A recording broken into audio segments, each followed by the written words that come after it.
answer, what's the White House response to people who say vaccine mandates have reduced the workforce and contributed to this problem?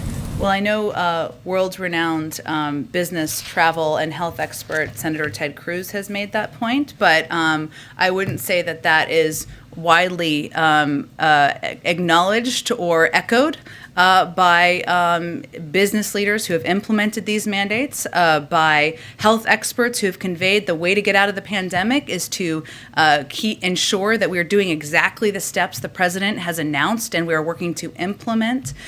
It doesn't mean this isn't hard and challenging. Of course it is. We're in the middle of a global pandemic.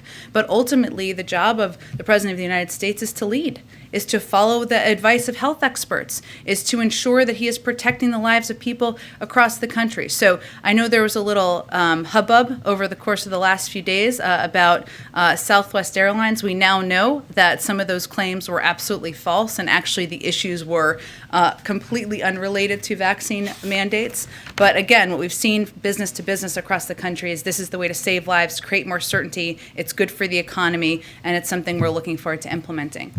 Given how important the vaccine mandate policy is for the administration, why is it taking so long to get that rulemaking in place? And it seems like a fairly discrete set of issues that, and I know there's an interagency process, but hasn't there been a vacuum left that gets filled by actions by governors or by dissent among union workers or whatever, by not having the clarity of that rulemaking that we were told was coming weeks ago? Well, I think at the time, just last month, we said it was coming in weeks. That remains the case, and when it's out, that will be accurate. But also, there isn't a big historic precedent for this, and we want to get it right. And the team at OSHA, the team at the Department of Labor, wants to get it right, wants to be able to create some clarity for businesses around the country. I would say that requiring and mandating for businesses of 100 people or over vaccines is not a small task. That is a big, bold proposal, idea, and something that we want to implement with as much clarity as we can. We know there will be questions even after these rules are put out. We understand that, but that's why we wanted to take a little bit of time, not too much time, to get it done. Can you describe what's happening behind the scenes? Are there a group of people who are, this is the only thing they're working on each day, or where does this fall in the priorities getting those answers? It's a good question, because I think it's important for people to understand that OSHA, under the Department of Labor, is working on these regulations. This is not something that is being done out of the White House. They are the ones working through this, as they should, and I can't give you any expectation of when that will be finalized. There'll be a public rulemaking. They'll be made public so everybody can see them. There'll be a comment period, as there always are for regulations. The president has a long relationship with labor unions of various types, and in that community, whether they're professional athletes in a labor union or law enforcement, there are some people who are speaking out against the vaccine mandates, and one of the things they're saying is it should be a part of collective bargaining.